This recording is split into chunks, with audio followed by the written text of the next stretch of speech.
નમસ્કાર વિદ્યાર્થી મિત્રો, છેલ્લે આપણે વેગ અચળાંક કેના એકમોની વાત કરી મિત્રો. હવે આપણે જોઈએ કોયડો 4.3 છે મિત્રો. એમાં આ પ્રકારનો પ્રશ્ન છે. તમને અહીં વેગ સમીકરણ આપ્યું, સંકલિત વેગ સમીકરણ આપ્યું છે મિત્રો. આના ઉપરથી તમને કહેવામાં આવે છે કે પ્રક્રિયા ક્રમ શોધો. તો આપણે જાણીએ છીએ કે પ્રક્રિયાક્રમ એકંદર એ સમગ્ર પ્રક્રિયાનો પ્રક્રિયાક્રમ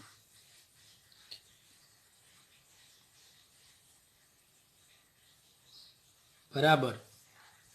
તો વેગ બરાબર વેગ અચળાંક કે પછી એની સાંદ્રતાનો 1/2 ઘાતાંક, બીની સાંદ્રતાનો 3/2 ઘાતાંક. એના સંદર્ભમાં પ્રક્રિયાક્રમ 1/2 છે મિત્રો. બીના સંદર્ભમાં પ્રક્રિયાક્રમ 3/2 છે. આ બેનો આપણે સરવાળો કરવાનો, એટલે આ સમગ્ર પ્રક્રિયાનો પ્રક્રિયાક્રમ આપણને મળે મિત્રો. તો સરવાળો કરીને સાદુરૂપ આપીએ તો 1+3/2 બરાબર આવશે મિત્રો 4/2 બરાબર 2. તો પ્રક્રિયાક્રમ કેટલું છે? 2 થયું મિત્રો. તો આ પ્રક્રિયાનો પ્રક્રિયાક્રમ 2 થાય મિત્રો. ચલો હવે આ જ પ્રકારે બીજો કોયડો છે બી મિત્રો. એમાં પણ વેગ નિયમનું સમીકરણ આપીશું મિત્રો.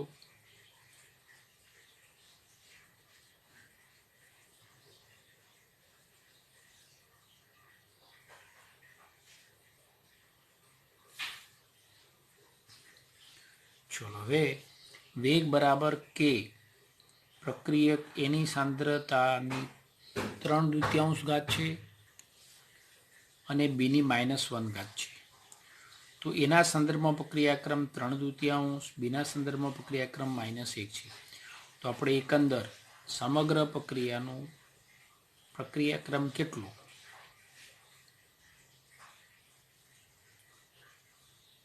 બરાબર એનો પ્રક્રિયાક્રમ કેટલો મિત્રો? 3/2 વત્તા બીનો પ્રક્રિયાક્રમ કેટલો? -1. 3/2 એટલે કેટલા થાય આપણને ખબર છે મિત્રો? 1.5 -1 બરાબર કેટલો આવશે જવાબ? 0.5. ચલો તો પ્રક્રિયાક્રમ આ પ્રક્રિયાનો પ્રક્રિયાક્રમ કેટલો થાય છે? 0.5 થાય છે મિત્રો. બરાબર છે. એના પછી કોયડો મિત્રો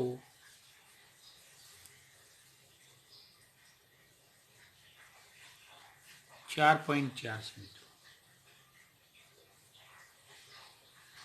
હવે કેનું મૂલ્ય આપ્યું છે મિત્રો અને પાછળ એનો એકમ આપ્યો છે. ચલો મોલ ઇનવર્સ, લીટર અને સેકન્ડ ઇનવર્સ. અહીં તમને શું કહ્યું છે? પ્રક્રિયાક્રમ શોધવાનો છે. તો આ પ્રક્રિયા કયા ક્રમની છે એ આપણે એકમ ઉપરથી આપણે જાણી શકીએ મિત્રો. આટલા એકમ ઉપરથી સેકન્ડ ઇનવર્સ તો આવવાનું જ છે, કોમન છે બધામાં. આના ઉપરથી આપણે કે માટે આપણે જોઈ ગયા કે એનું સામાન્ય સૂત્ર કયું? સાંદ્રતાની કેટલી ઘાત? 1 - n ઘાત. સેકન્ડ ઇનવર્સ તો આવવાનું જ છે મિત્રો, આ કોમન છે. સાંદ્રતા એટલે શું આવે? ટૂંકમાં આપણે લખવું હતું મોલારિટી, મોલ પ્રતિ લીટર. મોલ પ્રતિ લીટર મિત્રો -1 -n ઘાત આવે મિત્રો. ચલો હવે કેટલી એનું મૂલ્ય કયું મૂકીએ તો મોલની -1 ઘાત આવે મિત્રો. એની કિંમત કેટલી મૂકો? તો એની કિંમત આપણે કેટલી મૂકવી પડે મિત્રો? મોલ ઉપર કેટલો ઘાતાંક આવવો જોઈએ? -1 બરાબર. તો -1 ક્યારે? આ -1 હોય તો આનું સાદું રૂપ -1 આવવું જોઈએ, બરાબર છે? તો -1 ક્યારે આવે? 1 - n, બરાબર છે? તો -1 બરાબર 1 - n, સામે જાય તો n બરાબર 1 + 1, તો n બરાબર 2 મિત્રો. n ની કિંમત 2 મૂકી દો તો આ -1 આવી જાય. તો n બરાબર શું આવે? 2. તો એની કિંમત 2 મૂકો, શું આવે મિત્રો? જુઓ, mol મોલ પ્રતિ લિટર 1 - 2 બરાબર શું આવે મિત્રો? મોલ પ્રતિ લિટર -1 થયું, કૌંસ છોડી દો, મોલ ઇન્વર્સ આ માઇનસ એટલે લીટર. ચલો આવી ગયો, આ એકમ આવી ગયો મિત્રો. તો એની કિંમત કેટલી મૂકી મિત્રો? એની કિંમત કેટલી મૂકી? આપણે 2 મૂકી. તો આ પ્રક્રિયા કયા ક્રમની છે? દ્વિતીય ક્રમની છે મિત્રો. આ પ્રક્રિયા દ્વિતીય ક્રમની છે મિત્રો.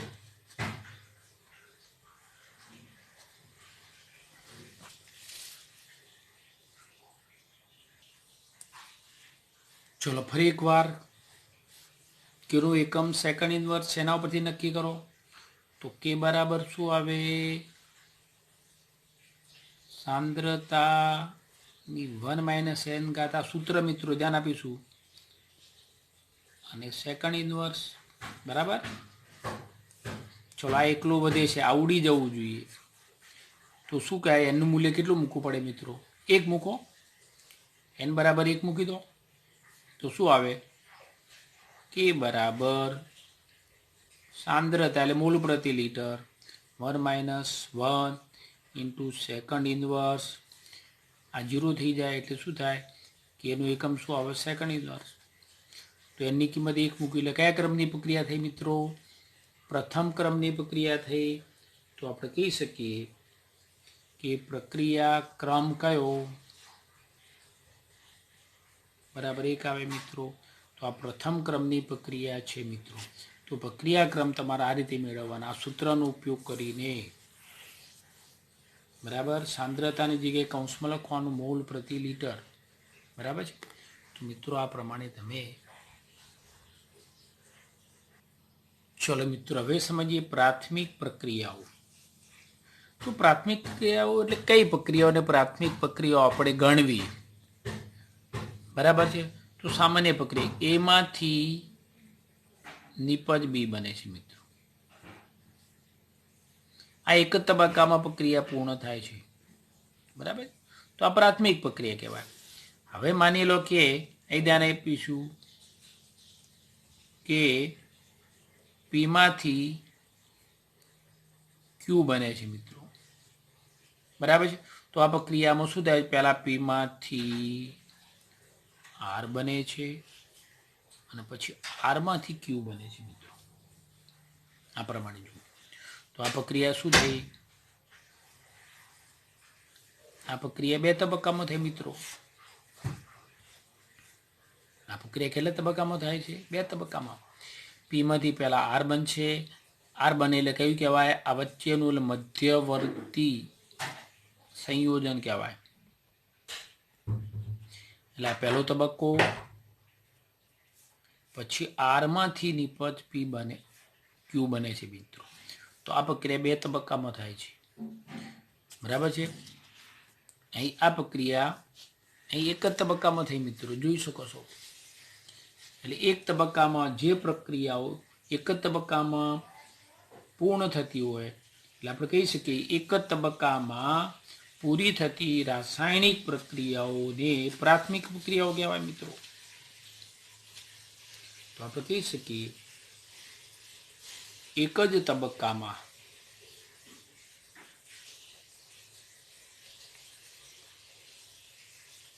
પૂરી થતી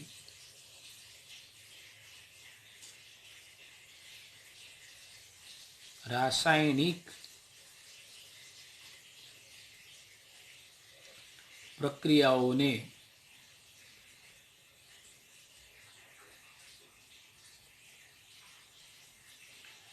પ્રાથમિક પ્રક્રિયાઓ કહે છે.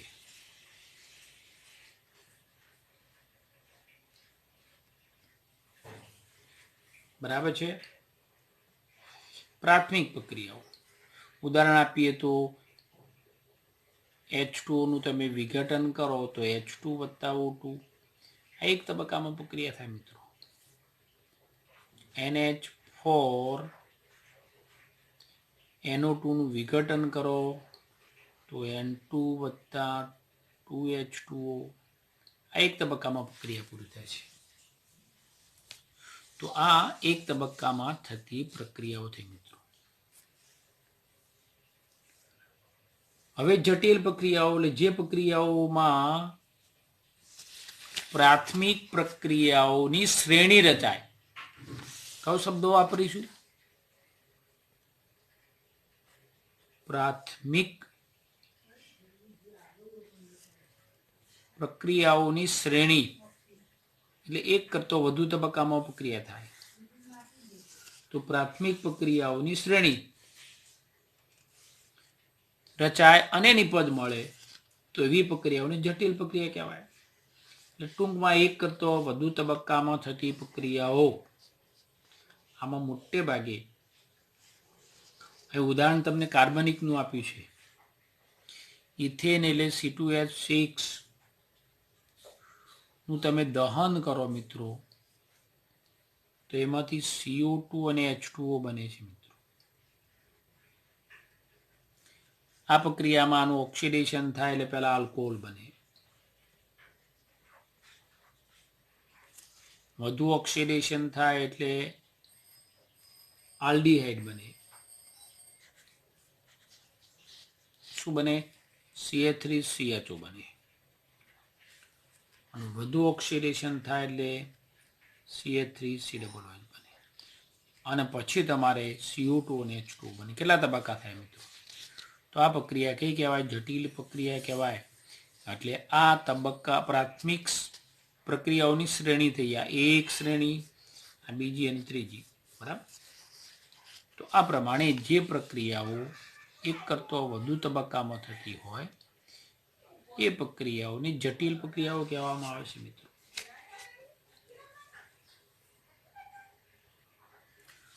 ચલો મિત્રો, નેક્સ્ટ મુદ્દો છે હવે પ્રક્રિયાની આણ્વિકતા.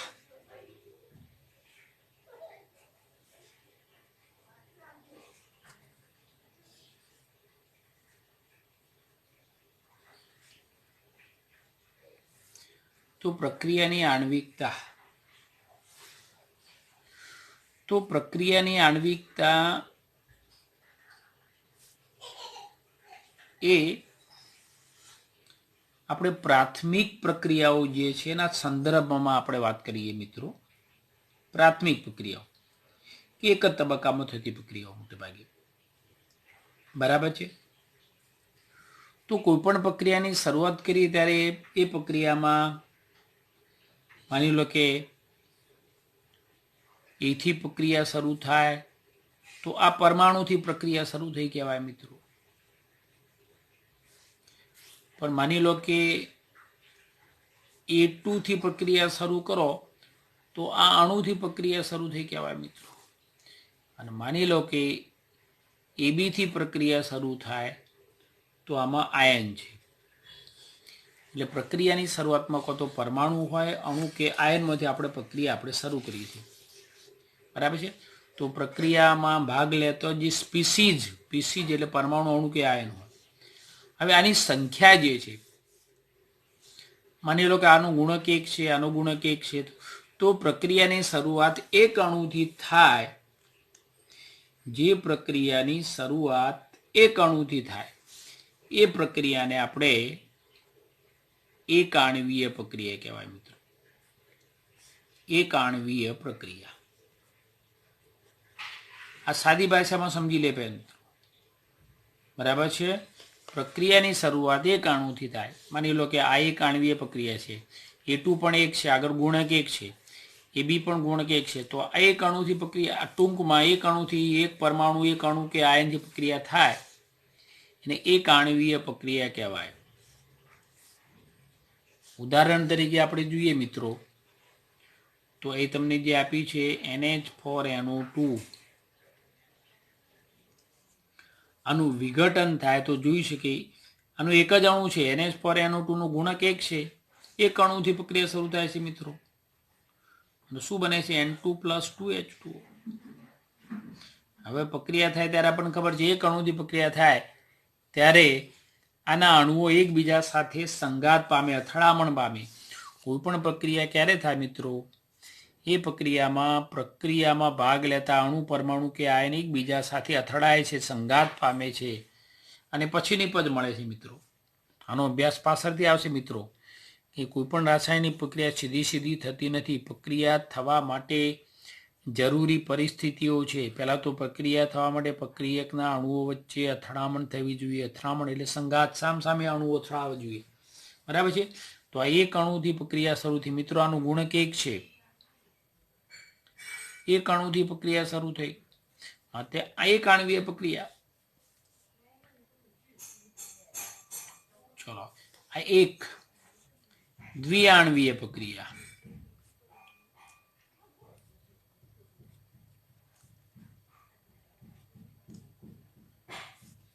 ચલો, દ્વિઆણ્વીયમાં H2 + I2.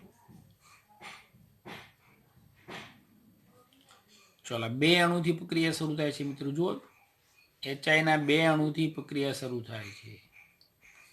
આની અંદર બે અણુ છે મિત્રો, માટે આને દ્વિઆણ્વીય પ્રક્રિયા કહીશું મિત્રો. બરાબર છે? બે સ્પીસીઝ, આ એક સ્પીસીઝ શબ્દ વાપરવાનો. એક સ્પીસીઝ ના અણુઓ સંઘાત પામીને નિપજ મેળવે તો એક આણ્વીય પ્રક્રિયા. બે સ્પીસીઝ એકબીજા સાથે સંઘાત પામીને નિપજ મેળવે તો દ્વિઆણ્વીય પ્રક્રિયા કહેવાય મિત્રો આને. ચલો મિત્રો, હવે ત્રણ અણુથી પ્રક્રિયા શરૂ થાય ને આપણે ત્રિઆણ્વીય પ્રક્રિયા કહીશું મિત્રો. એને આપણે ત્રિઆણ્વીય.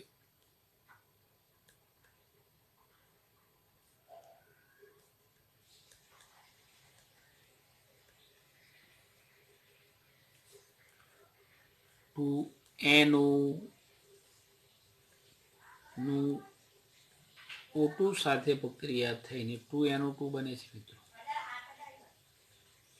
આ પ્રક્રિયામાં તમે જોઈ શકો છો NO ના બે અણુ, O2 નો એક અણુ, કુલ કેટલા થયા મિત્રો? આ ત્રણ અણુથી પ્રક્રિયા શરૂ થઈ, માટે ત્રિઆણ્વીય પ્રક્રિયા. આનો અર્થ એવું થાય પ્રક્રિયાની શરૂઆતમાં ભાગ લેતા અણુઓની સંખ્યા ઉપરથી આણ્વિકતા નક્કી થાય મિત્રો. પ્રક્રિયાની શરૂઆતમાં ભાગ લેતા અણુઓની સંખ્યા ઉપરથી પ્રક્રિયાની આણ્વિકતા નક્કી થાય. આ એક અણુથી પ્રક્રિયા શરૂ થઈ માટે એક આણ્વીય પ્રક્રિયા. આ બે અણુથી પ્રક્રિયા શરૂ થઈ માટે દ્વિઆણ્વીય પ્રક્રિયા. આ ત્રણ અણુથી પ્રક્રિયા શરૂ થયા માટે ત્રિઆણ્વીય પ્રક્રિયા મિત્રો. બરાબર છે?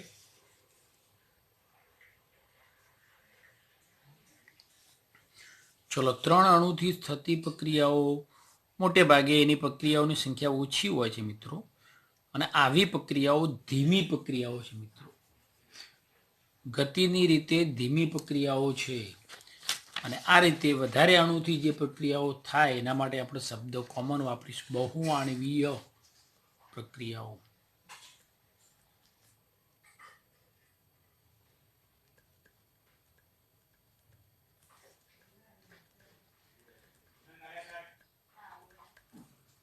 બહુઆણ્વીય પ્રક્રિયાઓ મિત્રો. અને આવી પ્રક્રિયાઓ મોટે ભાગે જટિલ પ્રક્રિયાઓ હોય છે અને એ પ્રક્રિયાઓ વધારે ધીમી પ્રક્રિયાઓ છે. આવી કેવી હોય છે? અતિ ધીમી પ્રક્રિયા હોય છે. અને પ્રક્રિયા થવા માટે સંઘાત થવો જોઈએ, આ ધ્યાન રાખીશું. બરાબર છે? તો બહુઆણ્વીય પ્રક્રિયાઓ સંઘાત પામીને નિપજ મેળવે છે, પણ આવી પ્રક્રિયાઓ અતિ ધીમી પ્રક્રિયાઓ હોય છે મિત્રો. બરાબર છે? તો હવે આપણે પ્રક્રિયાની આણ્વિકતાની વાત કરી મિત્રો. ચલો હવે આપણે જોઈએ મિત્રો જટિલ પ્રક્રિયાનું આપણું ઉદાહરણ જોઈએ. તો આ પ્રક્રિયામાં જુઓ 1 મોલ KClO3 એક અણુ અથવા 1 મોલ KClO3 કેટલા મોલ 6 મોલ FeSO4 અને 3 મોલ H2SO4 સાથે પ્રક્રિયા કરે છે મિત્રો. જુઓ ચલો કુલ કેટલા મોલ થયા ગણી શકો છો. આમાં કુલ 10 મોલ છે. 10 મોલ એટલે 10 અણુઓ પ્રક્રિયા શરૂ કરે છે મિત્રો. આ પ્રક્રિયા ખૂબ જટિલ પ્રક્રિયા છે મિત્રો. બરાબર ધ્યાન આપીશું. બરાબર. તો 3 કરતો વધારે અણુઓ પ્રક્રિયા કરતા હોય તો આવી પ્રક્રિયા જટિલ પ્રક્રિયા હોય છે. અને આ પ્રક્રિયામાં 1 કરતો વધારે તબક્કા હોય છે. હવે આનો પ્રક્રિયાક્રમ આપણે ગણવો તો કેવી રીતે ગણવો? 1 કરતો વધારે તબક્કામાં પ્રક્રિયા થાય મિત્રો. 1 કરતો વધારે તબક્કામાં પ્રક્રિયા થાય મિત્રો.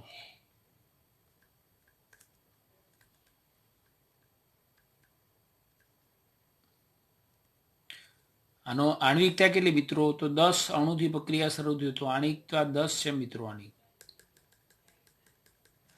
1 કરતો વધુ તબક્કામાં પ્રક્રિયા થાય તો પ્રક્રિયાનો વેગ કોના ઉપર આધાર રાખે? ધીમા તબક્કા ઉપર.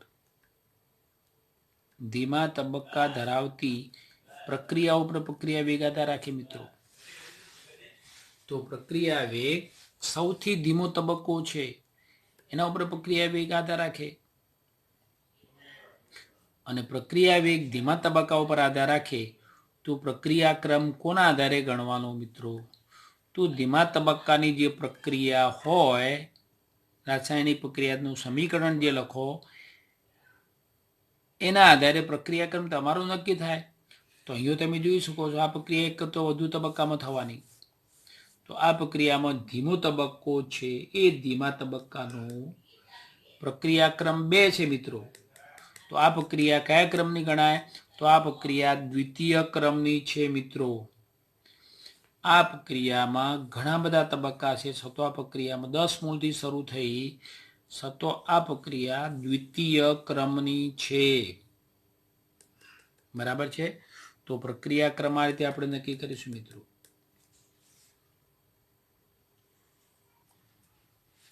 મિત્રો હવે ધ્યાન આપીશું આ પ્રક્રિયા જટિલ પ્રક્રિયા છે. આ પ્રક્રિયાનો પ્રક્રિયાક્રમ તમે યાદ રાખવો પડશે. દ્વિતીય ક્રમની પ્રક્રિયા છે મિત્રો. તમારે આ પ્રક્રિયાનો પ્રક્રિયાક્રમ કયો? તો દ્વિતીય ક્રમની પ્રક્રિયા છે. આ બહુઆણ્વીય પ્રક્રિયા દ્વિતીય ક્રમની છે મિત્રો. હવે સામાન્ય રીતે ધ્યાન આપીશું મિત્રો. આગળ જોઈએ આપણે કે આણ્વિકતા અને પ્રક્રિયાક્રમ. આ 1 અણુથી પ્રક્રિયા શરૂ થાય છે મિત્રો. મોટે ભાગે પ્રાથમિક પ્રક્રિયાઓ 1 તબક્કામાં થતી પ્રક્રિયાઓની આણ્વિકતા અને પ્રક્રિયાક્રમ સરખા હોય છે મિત્રો. ચલો આ પ્રક્રિયા માટે વેગ બરાબર લખો શું આવે મિત્રો? K × NH4NO2. તો આનો ઘાતાંક કેટલો છે? ઉપર 1 મિત્રો. તો આનો પ્રક્રિયાક્રમ કેટલો? બરાબર 1. પ્રક્રિયાક્રમ પણ 1 છે અને આણ્વિકતા પણ 1 છે મિત્રો. ખ્યાલ આવે છે? એટલે 1 આણ્વીય પ્રક્રિયાઓનો પ્રક્રિયાક્રમ ને આણ્વિકતા 1 છે.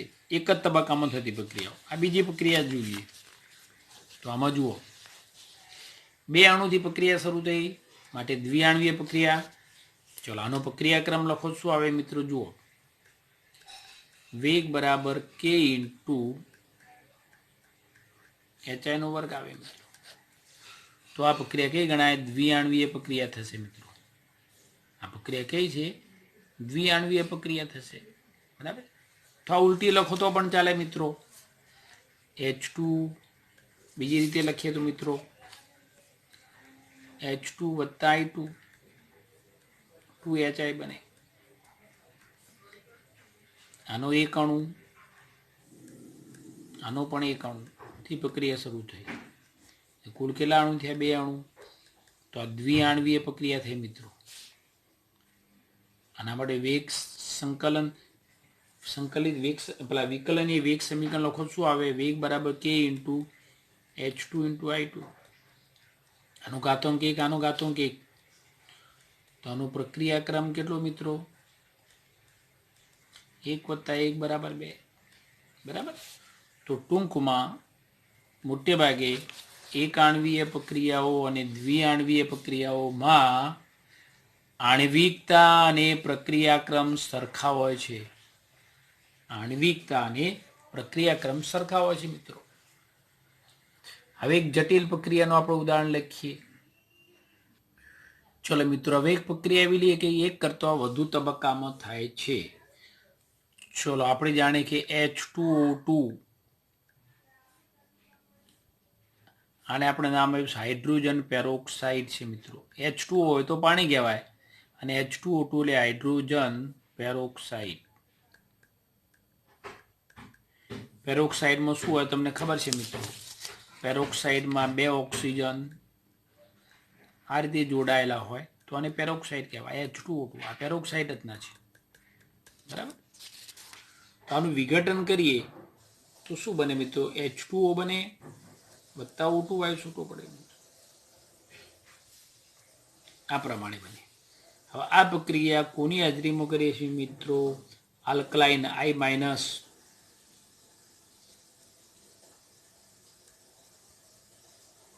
માધ્યમમાં આપણે પ્રક્રિયા કરીએ છીએ. તો આ પ્રક્રિયા 2 તબક્કામાં થાય છે. I- પ્રક્રિયામાં વચગાળામાં ભાગ લે છે મિત્રો. પ્રક્રિયાની શરૂઆતમાં અને પ્રક્રિયાની અંતમાં આપણને I- જોવા મળતો નથી. પણ આ પ્રક્રિયા માટે હવે આપણે લખવું હોય, વેગ સમીકરણ લખો તો આ પ્રમાણે આવે. વેગ બરાબર, અથવા આના સંદર્ભમાં આપણે વેગ લખીએ તો -d H2O2 upon dt બરાબર k into H2O2 into I-. આ પ્રમાણે આવે છે મિત્રો. આનો પ્રક્રિયાક્રમ કેટલો આવે? તો પ્રક્રિયાક્રમ કેટલો થાય મિત્રો? 1 + 1 બરાબર 2 છે. બરાબર. તો આ પ્રક્રિયા દ્વિતીય ક્રમની છે મિત્રો, ધ્યાન આપીશું. આ પ્રક્રિયા દ્વિતીય ક્રમની છે. હવે આ પ્રક્રિયા 2 તબક્કામાં થાય છે મિત્રો. તો 2 તબક્કામાં કઈ રીતે થાય છે આપણે જોઈ લઈએ મિત્રો.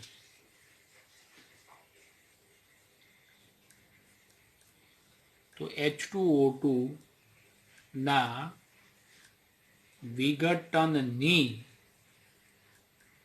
પ્રક્રિયાના 2 તબક્કા. ચલો, પહેલા તબક્કામાં H2O2 વત્તા I- સાથે પ્રક્રિયા થાય એટલે પહેલા એક પાણી બને વત્તા IO-. હવે આ તબક્કો કેવો છે? ધીમો તબક્કો છે. આ ધ્યાન આપીશું. ચલો, બીજો તબક્કો લઈએ. ફરી પાછો H2O2 નો બીજો અણુ જોડાય. કોની સાથે? IO- સાથે જોડાય અને ફરી પાણીનો અણુ બને વત્તા I- છૂટો પડે મિત્રો, પ્લસ O2. હવે આ બેનો સરવાળો કરો. આ તબક્કો ઝડપી તબક્કો છે મિત્રો. આ તબક્કો કેવો છે? ઝડપી છે. સરવાળો કરેલું શું આવે? સામસામે જતા રહે I- IO- જતા રહે. વધે શું? 1 ને 1 2 H2O2. H2O કેટલા થયા? 2H2O plus O2. આ એકંદરે પ્રક્રિયા આવી થઈ. 2 પ્રક્રિયાનો સરવાળો કરે. હવે આ પ્રક્રિયા બરાબર ધ્યાન આપીશું. પ્રક્રિયાનો વેગ કોના ઉપર આધાર રાખે મિત્રો? તો ધીમા તબક્કાવાળી પ્રક્રિયા છે એના ઉપર પ્રક્રિયા વેગ ઉપર આધાર રાખે. તો પ્રક્રિયા વેગનું સમીકરણ આના આધારે જ લખાય. આના આધારે નહીં મિત્રો, આ ઝડપી તબક્કો છે. આના આધારે વેગનું સમીકરણ આપણે લખાય. તો કયું લખ્યું? તો ઉપર આવી ગયું, જુઓ આ લખ્યું. પ્રક્રિયા વેગનું સમીકરણ કયું આવે મિત્રો? જો ઉપર લખ્યું ને, વેગ બરાબર શું આવે KH2O ઇન્ટુ I માઇનસ, બરાબર. એટલે પ્રક્રિયાનો ક્રમ કયો? તો દ્વિતીય ક્રમ. તો વેગ નિર્ણાયક તબક્કો કયો? વેગ કોણ નક્કી કરે? તો ધીમો તબક્કો પ્રક્રિયાનો વેગ નક્કી કરે છે અને એના આધારે વિકલનીય વેગ સમીકરણ લખી અને પ્રક્રિયા ક્રમ નક્કી કરી શકાય મિત્રો, બરાબર છે. તો આ પ્રમાણે આપણે કહી શકીએ કે ધીમો તબક્કો વેગ નિર્ણાયક તબક્કો બને છે અને ધીમા તબક્કાની જે પ્રક્રિયા જે છે એનો પ્રક્રિયાક્રમ એ આ પ્રક્રિયાનો પ્રક્રિયાક્રમ ગણાય છે મિત્રો.